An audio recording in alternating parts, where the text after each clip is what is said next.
नमस्कार, आप सभी दर्शकों का हार्दिक स्वागत है हमारे विशेष कार्यक्रम कृषि दर्शन में, जो समर्पित है हमारे किसान भाइयों और बहनों की श्रमनिधि, विकास और आधुनिक खेती की ओर बढ़ते हर कदम को। इस मंच के माध्यम से हम लाते हैं खेती से जुड़ी जरूरी खबरें, मंडी के ताज़ा भाव, मौसम का हाल, नई तकनीकों की जानकारी, विशेषज्ञों की सलाह और साथ ही देखी प्रेरणादायक कहानियाँ भी। तो आइए शुरुआत करते हैं आज के अंक की ओर और सबसे पहले नजर डालते हैं हमारे पहले सेगमेंट खबरें खेती की पर। नमस्कार, मैं डॉक्टर अर्पिता स्नेह स्वागत करती हूं आप सभी दर्शकों का खबरें खेती की के इस अंक में। आज के इस अंक में हम जानेंगे कि किस तरह से बिहार में किसानों की डिजिटल पहचान के लिए शुरू हुए फार्मर रजिस्ट्री विशेष अभियान के बारे में, मुर्गी पालन में नमी से होने वाली बीमारियों से बचाव की जानकारी, मछली पालन के लिए बायोफ्लॉक तकनीक, केली की खेती के लिए G9 प्रवेद, एक प्रगतिशील किसान की सफलता की कहानी।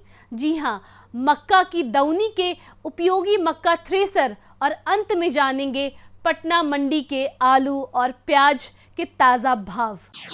बिहार में किसानों की डिजिटल पहचान के लिए फार्मर रजिस्ट्री विशेष अभियान शुरू। मुर्गी पालन में नमी से बचाव जरूरी, चूने के प्रयोग की सलाह। सीमित भूमि में मछली उत्पादन के लिए बायोफ्लॉक तकनीक फायदेमंद। केले की खेती के लिए टिश्यू कल्चर से तैयार G9 प्रवेद से अधिक उत्पादन। मक्का की दौनी के लिए उपयोगी यंत्र मक्का थ्रेसर पर सरकार दे रही अनुदान। बिहार सरकार के कृषि तथा राजस्व एवं भूमि सुधार विभाग के संयुक्त प्रयास से किसानों की डिजिटल पहचान सुनिश्चित करने के उद्देश्य से राज्यव्यापी फार्मर रजिस्ट्री विशेष अभियान की शुरुआत की गई है। पटना स्थित कृषि भवन मीठापुर के सभागार में आयोजित कार्यक्रम में राज्य के कृषि मंत्री विजय कुमार सिन्हा जी ने फार्मर रजिस्ट्री के दूसरे चरण का उद्घाटन किया।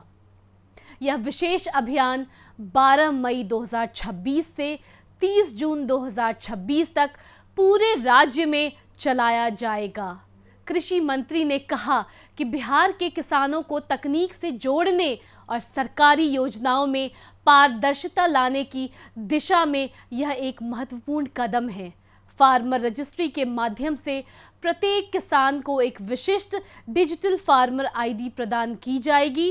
इस आईडी के माध्यम से किसानों को पीएम किसान सम्मान निधि, फसल बीमा, किसान क्रेडिट कार्ड और अन्य कृषि योजनाओं का लाभ सीधे और पारदर्शी तरीके से मिल सकेगा। जो 12 मई से 30 जून तक का अभियान लिया गया है, यह अभियान बिहारियों के लिए वरदान बनेगा और इसके पीछे आज लगभग 250 करोड़ से ज्यादा केंद्र सरकार की प्रोत्साहन राशि भी बिहार को मिला। और ये सारा पूरा जब हम कर लेंगे, 86 लाख जो मुख्य सचिव ने बताए, ये तो 86 लाख करना ही करना है।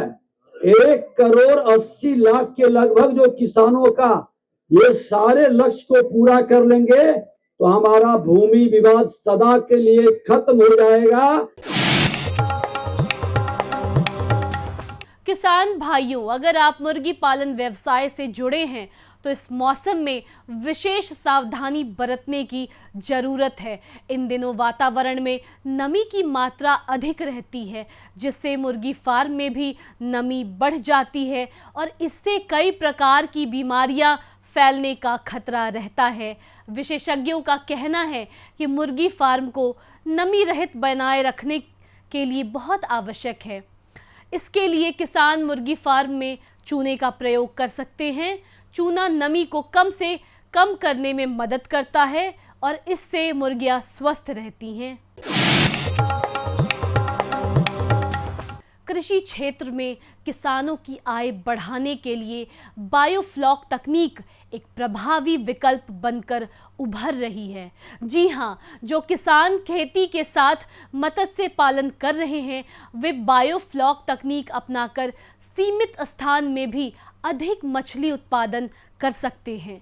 इस तकनीक में पानी के अंदर सूक्ष्म जीवों के माध्यम से पोषक तत्व तैयार होते हैं, जिससे मछलियों की वृद्धि तेज होती है और उत्पादन में बढ़ोतरी होती है। विशेषज्ञों के अनुसार जिन किसानों के पास कम भूमि है, वे भी इस तकनीक के माध्यम से अच्छी आय प्राप्त कर सकते हैं, क्योंकि बाजार में मछली की मांग लगातार बनी रहती है। किसान भाइयों, अगर आप केले की खेती करने की योजना बना रहे हैं तो टिश्यू कल्चर से तैयार G9 प्रभेद के पौधे लगाकर बेहतर उत्पादन प्राप्त कर सकते हैं। विशेषज्ञों का कहना है कि G9 प्रभेद से पौधे स्वस्थ होते हैं और उत्पादन से भी अधिक मिलता है। इस प्रभेद की खासियत यह है कि यदि किसान इसे एक बार लगाते हैं तो उसे लगातार बार बार 4 बार तक फसल प्राप्त की जा सकती है। इससे लागत कम होती है और किसानों की आय में वृद्धि होती है।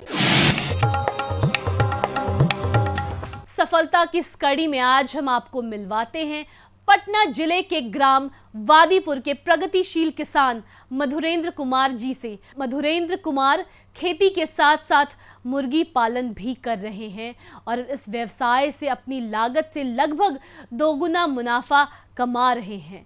उनका कहना है कि मुर्गी पालन से कम समय में अच्छा उत्पादन और बेहतर आय प्राप्त होती है। वे अन्य किसानों को भी स्थानीय जलवायु को ध्यान में रखते हुए मुर्गी पालन अपनाने की सलाह देते हैं। किसानों के लिए एक उपयोगी कृषि यंत्र है मक्का थ्रेसर। राज्य में मक्का उत्पादन बड़े पैमाने पर होता है, लेकिन कई बार मजदूरों की कमी के कारण किसानों को दौनी करने में परेशानी होती है। ऐसे में मक्का थ्रेसर की मदद से किसान आसानी और कम समय में मक्का की दौनी कर सकते हैं। यह यंत्र एक हॉर्स पावर के मोटर से संचालित होता है और राज्य सरकार इस पर अनुदान भी प्रदान कर रही है। तो आइए अब हम बात करते हैं पटना की बाजार समिति आलू प्याज मंडी के ताज़ा भाव की। आज के मंडी भाव कुछ इस प्रकार हैं। नया लाल आलू 2000 रुपये प्रति क्विंटल, नया सफ़ेद आलू 1800 रुपये प्रति क्विंटल, नासिक प्याज 2400 रुपये प्रति क्विंटल, लोकल प्याज 2000 रुपये प्रति क्विंटल। आज पटना और आसपास के क्षेत्रों में मौसम गर्म रहने की संभावना है। दिन का अधिकतम तापमान लगभग 38 डिग्री सेल्सियस और न्यूनतम तापमान करीब 27 डिग्री सेल्सियस रहने का अनुमान है। आसमान में हल्के बादल छाए रह सकते हैं। तो यह थी आज की प्रमुख खेती बाड़ी से जुड़ी खबरें, मंडियों के ताज़ा भाव, मौसम का पूर्वानुमान, साथ ही हमने जानी कुछ नई तकनीकें और मशीनें जिनसे खेती और पशुपालन को और अधिक सशक्त, लाभकारी बनाया जा सकता है। और हाँ, हमें मिली एक किसान की प्रेरणादायक सफलता की कहानी भी, जिसने साबित किया कि परंपरागत खेती भी अगर सही तरीके से की जाए तो बेहतर मुनाफा और पहचान दोनों मिल सकते हैं। अब समय है हमारे अगले सेगमेंट का, जिसमें हम जुड़ेंगे एक और महत्वपूर्ण जानकारी के साथ। यह विषय न सिर्फ खेती किसानी से जुड़े लोगों के लिए महत्वपूर्ण है, बल्कि इससे जुड़ी बातें आने वाले समय में नए अवसरों के द्वार भी खोल सकती हैं। तो आइए विस्तार से समझते हैं इस विषय को हमारे विशेषज्ञ के माध्यम से। नमस्कार दर्शकों, मैं डॉक्टर अर्पिता से आप सभी का बहुत बहुत स्वागत करती हूँ आर्थिक समृद्धि की हमारे उद्देश्य को समर्पित हमारे और आपके लोकप्रिय कार्यक्रम कृषि दर्शन में। जी हाँ, और आज हम बात करेंगे कि दूध में जो मिलावट की जो गंभीर समस्या होती है, वो समस्या क्यों होती है और इसके दुष्प्रभाव क्या सब होते हैं।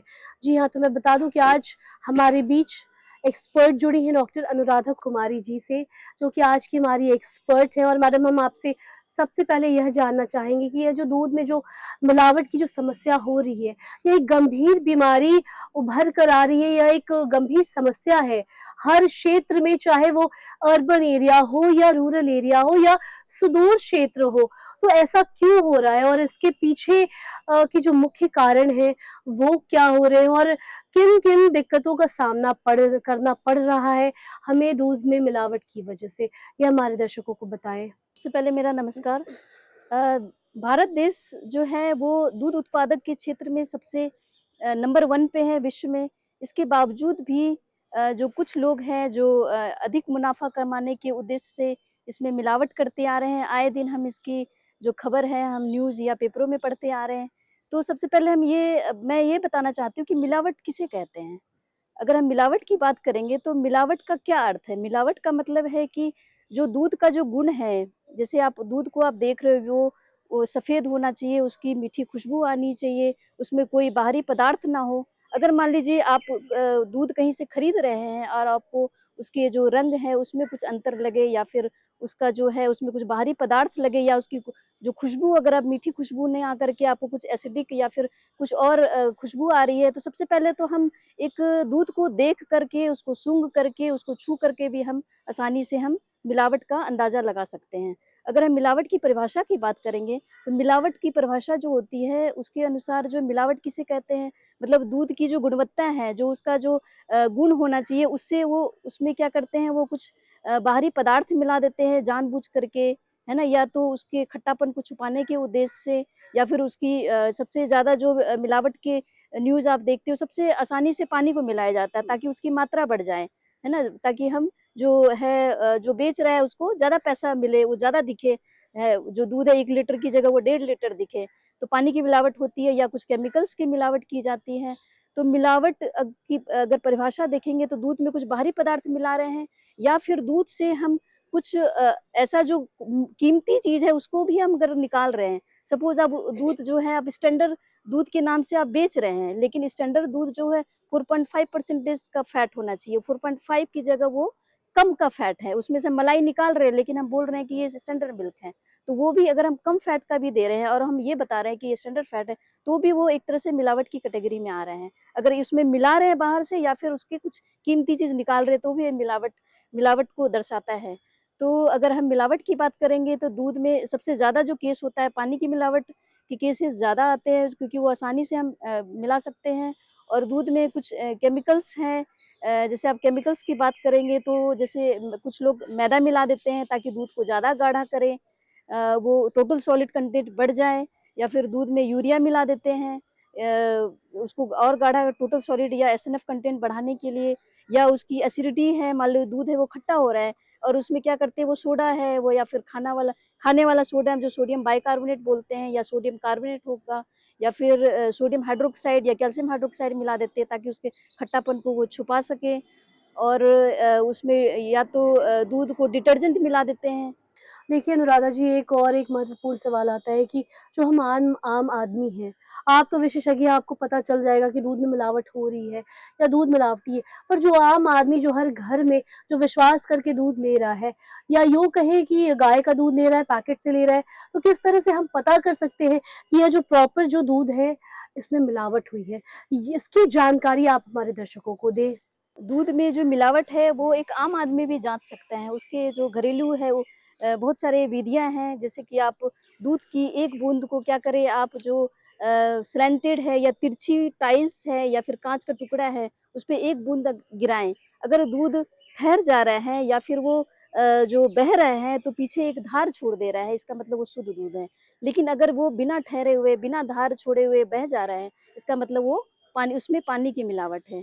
दूध में अगर आप मैदा या फिर आटा मिला हुआ है जैसे मैंने बताया कि दूध को गाढ़ा करने के लिए मिलाते हैं उसको उसकी जांच करने के लिए क्या कीजिएगा आप टिंचर आयोडीन की कुछ बूंदे डाल दीजिए या आयोडीन सॉल्यूशन उसकी बूंदे डाल दीजिए।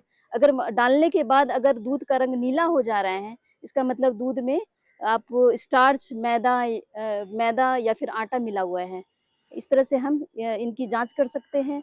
और जो अगर खाद्य पदार्थ की बात करेंगे जैसे पनीर की बात करेंगे, पनीर में भी अगर मान लीजिए स्टार्च मिला हुआ है, मैदा आटा मिला हुआ है ताकि उसको और उसका टोटल सॉलिड कंटेंट बढ़ जाए, तो उसकी भी जाँच हम आयोडीन सॉल्यूशन से कर सकते हैं। आप पनीर का एक टुकड़ा लीजिए, उसको पानी में डालिए, उसको घोल दीजिए। उसके बाद आप क्या कीजिए, उसको गर्म करने के बाद ठंडा कीजिए। उसके बाद टिंचर आयोडीन की कुछ बूंदे डाल दीजिए या आयोडीन का सॉल्यूशन डाल दीजिए। अगर वो नीले रंग का हो जा रहा है, इसका मतलब वो पनीर में स्टार्च मिला हुआ है। और अगर पनीर की और दूसरे तरीके से भी हम जाँच कर सकते हैं। पनीर का टुकड़ा क्या कीजिए, पानी में डाल दीजिए आप। पानी में डालने के बाद अगर पनीर का टुकड़ा टूट जा रहा है या फ्रेजाइल हो जा रहा है, इसका मतलब दूध में किसी चीज़ की मिलावट है। अगर वो ठहर जा रहा है, अपना शेप मेंटेन कर रहा है, इसका मतलब वो शुद्ध पनीर है। या फिर आप पनीर को हल्के तवे पे गरम कीजिए और उस पे बाहरी तेल आ जाए, इसका मतलब है कि उसमें बाहरी दूध के अलावा जो वसा है, उसके अलावा बाहर से कोई फैट ऐड किया गया है, इसका ये मतलब हुआ। अगर घी में आप मैश्ड पोटैटो हो गया, आलू हो गया या फिर शकरकंद अगर मिला है, उसकी भी जाँच करने के लिए हम क्या करेंगे, आयोडीन सॉल्यूशन की कुछ बूंद हम घी में डालेंगे। अगर वो नीला हो जाएगा, इसका मतलब उसमें शकरकंद या फिर आलू मिला हुआ है। इसी तरह हम दूध और ये दूध पदार्थों की जाँच हम घर में आसानी से कर सकते हैं। लेकिन जो इंस्टीट्यूट है, बहुत सारे उन्होंने शोध किया है और जो आसानी से जाँच करने की विधि डेवलप की है, उसके लिए जैसे national dairy development board NDDB ने अडल्ट्रेशन डिटेक्शन किट तैयार किया है, या फिर NDRI national dairy research institute ने भी किट तैयार किया है। साथ ही साथ हमारे Bihar animal sciences university Patna ने भी एक बहुत ही दूध की मिलावट की जांच करने के लिए किट तैयार किया है। ये किट किस तरह काम करता है, दूध की आप 1 ml या फिर आप 15 से 20 बूंदे लीजिए, उसमें आप वो सॉल्यूशन डालिए। हर चीज़ की मिलावट के लिए अलग-अलग सॉल्यूशन है, उसकी कुछ बूंदे डालेंगे और दूध का रंग अगर भिन्न है, जो शुद्ध दूध और जो मिलावटी दूध है, उसका रंग अलग-अलग आएगा। तो रंग भेद विधि द्वारा जो है दूध की मिलावट की जाँच आसानी से कर सकते हैं। साथ ही साथ जो है कुछ संस्थान ने पेपर स्ट्रिप भी डेवलप किया है। पेपर स्ट्रिप मतलब कि उसमें पेपर स्ट्रिप में क्या एक साधारण सा कागज़ का टुकड़ा है, उसमें वो केमिकल उसमें अटैच है। जब आप दूध है उसके अंदर आप वो स्ट्रिप डिप करेंगे, तो वो स्ट्रिप का रंग चेंज हो जाएगा। तो वो रंग भेद विधि द्वारा आसानी से आप जो आम जनता हो गई या फिर घर में भी लोग जाँच कर सकते हैं ये मिलावटी दूध है या नहीं है। इस तरह से हम मिलावटी दूध की जानकारी प्राप्त करके या फिर जाँच करके हम एक मिलावटी दूध के सेवन से हम बच सकते हैं और इस पे जो दुष्प्रभाव है उससे हम बच सकते हैं। मैडम, आप हमारे कार्यक्रम में आई, अपना कीमती वक्त दिया, इसके लिए आपका बहुत बहुत धन्यवाद, शुक्रिया। धन्यवाद। विशेषज्ञ से मिली ये उपयोगी जानकारियां निश्चित रूप से आपके लिए लाभकारी सिद्ध होंगी। अब समय है एक छोटे से विराम का, आप कहीं जाइएगा मत, क्योंकि ब्रेक के बाद हम लौटेंगे और भी रोचक और उपयोगी जानकारी के साथ। बने रहिए हमारे साथ कृषि दर्शन में। हर जोखिम से निकल कर फसल आए, सुरक्षित हो जाए, फसल बीमा से हर किसान अब आत्मनिर्भर हो जाए। अब सूखा पड़े या बाढ़ आ जाए, कोई डर नहीं। अब ओले पड़े या कीट पतंगे फसल खा जाएं, कोई फिक्र नहीं। अब कैसी भी आपदा हमारी फसल पे आ जाए, क्षति होने पर हमारे दावों का उचित भुगतान मिलता है, क्योंकि हमने लिया है प्रधानमंत्री फसल बीमा। बुआई से फसल कटाई तक हर जोखिम का दावा, न्यूनतम प्रीमियम पर अधिकतम भुगतान का वादा। योजना से हर साल जुड़ रहे हैं 5 करोड़ से ज्यादा किसान। अब आपकी है बारी। नजदीकी कृषि कार्यालय, सहकारी समिति, बैंक शाखा, अधिकृत बीमा कंपनी या जन सेवा केंद्र में स्वेच्छा से करा सकते हैं पंजीकरण। फसल बीमा पोर्टल या फसल बीमा ऐप द्वारा भी किया जा सकता है पंजीकरण। प्रधानमंत्री फसल बीमा योजना, आपकी फसलों का संपूर्ण सुरक्षा कवच। कृषि एवं किसान कल्याण मंत्रालय, भारत सरकार। ब्रेक के बाद एक बार आपका फिर से स्वागत है आपका हमारे खास कार्यक्रम कृषि दर्शन में। अब पेश है हमारा अगला सेगमेंट, एक संक्षिप्त लेकिन ज्ञानवर्धक फीचर फिल्म, जिसमें हम देखेंगे खेती से जुड़े महत्वपूर्ण विषय पर एक रोचक प्रस्तुति। तो आइए देखते हैं आज की यह विशेष फिल्म। मधु क्रांति, एक नए युग का आगाज। मधु क्रांति विकास के नए रास्ते खोल रही है, मधुमक्खी पालकों के जीवन स्तर को बेहतर बना रही है, साथ ही पूरी दुनिया में शहद के क्षेत्र में भारत को एक नई पहचान दिला रही है। भारत सरकार मधुमक्खी पालकों की आय को बढ़ाने और उन्हें आत्मनिर्भर बनाने के उद्देश्य से देश में मधुमक्खी पालन के संवर्धन और विकास के लिए सभी आवश्यक सहायता प्रदान कर रही है। माननीय प्रधानमंत्री के दूरदर्शी नेतृत्व में कृषि सहित मधुमक्खी पालन को बढ़ावा देने के लिए अनेक कदम उठाए गए हैं। किसान तरक्की की राह पर आगे बढ़ रहे हैं। अगर कोई सक्सेस स्टोरी मीठी मुस्कान भी बिखेरे और स्वाद में भी मिठास भरे, तब तो आप इसे जरूर सोने पर सुहागा कहेंगे। हमारे किसान इन दिनों शहद के उत्पादन में ऐसा ही कमाल कर रहे हैं। शहद की मिठास हमारे किसानों का जीवन भी बदल रही है, उनकी आय भी बढ़ा रही है।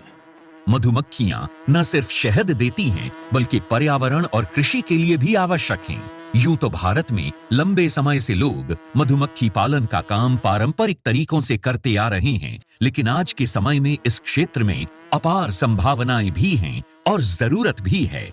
मधुमक्खियों की इसी जरूरत और योगदान का जश्न मनाने और इसे और बारीकी से समझने के लिए ही मनाया जाता है विश्व मधुमक्खी दिवस। इसी आवश्यकता को समझते हुए 2020 में राष्ट्रीय मधुमक्खी पालन और शहद मिशन की शुरुआत हुई। उद्देश्य स्पष्ट था, मधुमक्खी पालन के कार्य को वैज्ञानिक और तकनीकी रूप से विकसित करना और ज्यादा से ज्यादा लोगों को इसके लिए प्रोत्साहित करके मधु क्रांति के सपने को साकार करना।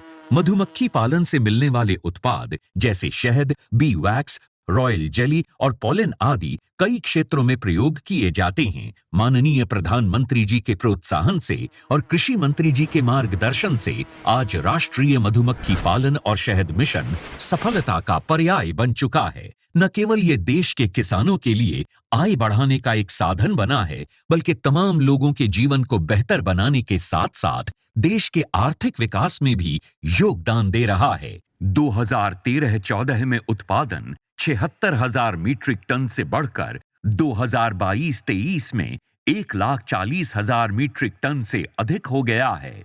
2013-14 में शहद का निर्यात 28,000 मीट्रिक टन से बढ़कर 2022-23 में 79,928 मीट्रिक टन से अधिक हो गया है। 3 विश्व स्तरीय अत्याधुनिक टेस्टिंग लैब और 31 मिनी शहद टेस्टिंग लैब स्थापित हुई। राष्ट्रीय मधुमक्खी पालन और शहद मिशन की कामयाबी सिर्फ आंकड़े ही बयान नहीं कर रहे, कहानियां खुद इसकी सफलता की बानगी पेश कर रही हैं। मैंने 1990 में मधुमक्खी पालन शुरू किया, 2 बॉक्स से शुरू किया और आज हमारे पास लगभग 4,200 बी बॉक्सेस हैं। लगभग 17 तरह के हनी हम लोग प्रोड्यूस करते हैं, जो डिफरेंट एरियाज़ में बी को माइग्रेट करके प्राप्त होते हैं।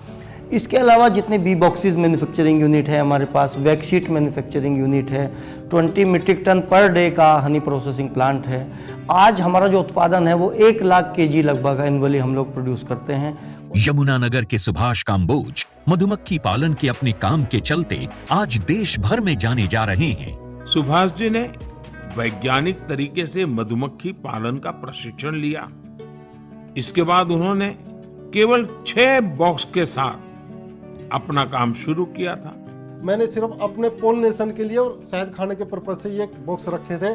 जब मैंने देखा कि मधुमक्खियां भी बढ़ रही हैं और हमें शहद भी मिल रहा है, तो मैंने फिर प्रोफेशनल तौर पे इसी काम को ही करने की सोची और आज की तारीख में मैं लगभग 1500 बॉक्स पे मधुमक्खी पालन कर रहा हूँ। ज्यादा से ज्यादा लोग इस मिशन का हिस्सा बन रहे हैं। इतना ही नहीं, ये मिशन नारी शक्ति को और अधिक सशक्त बनाने में भी बड़ा योगदान दे रहा है। अभी तक महिलाओं के 164 स्वयं सहायता समूहों को इससे जोड़ा जा चुका है। इसी तरह मधु क्रांति पोर्टल पर अभी तक लगभग 14,000 से अधिक पालक और 22 लाख से अधिक कॉलोनीज रजिस्टर हो चुकी हैं। आज भारत प्राकृतिक शहद का 6वां सबसे बड़ा निर्यातक देश है। भारत मधुमक्खी पालन और शहद उत्पादन के क्षेत्र में सारी दुनिया के लिए एक मिसाल के तौर पर उभर कर सामने आ रहा है। मधु क्रांति आय और रोजगार के अवसर बढ़ाए। तो दर्शकों, यही था कृषि दर्शन का आज का अंक, जहां हमने जानी खेती से जुड़ी अहम खबरें, मिले विशेषज्ञ की सलाह, देखी आधुनिक तकनीक और उपकरणों की जानकारी और सुनी एक प्रेरणादायक सफलता की कहानी। हमें पूर्ण विश्वास है कि यह कार्यक्रम आपके लिए उपयोगी और जानकारी पूर्ण रहा होगा। हम फिर हाजिर होंगे ऐसे ही और भी रोचक और ज्ञानवर्धक विषयों के साथ। तब तक आप स्वस्थ रहें, खुशहाल रहें और खेती के क्षेत्र में लगातार आगे बढ़ते रहें। नमस्कार। हमारा पता है कृषि दर्शन, कमरा नंबर 203, द्वारा केंद्र निदेशक, दूरदर्शन केंद्र पटना, फ्रेजर रोड, पटना। आप हमसे ईमेल के माध्यम से भी संपर्क कर सकते हैं। हमारा ईमेल है डायरेक्टर ddkpatna@gmail.com या kddkpatna@gmail.com।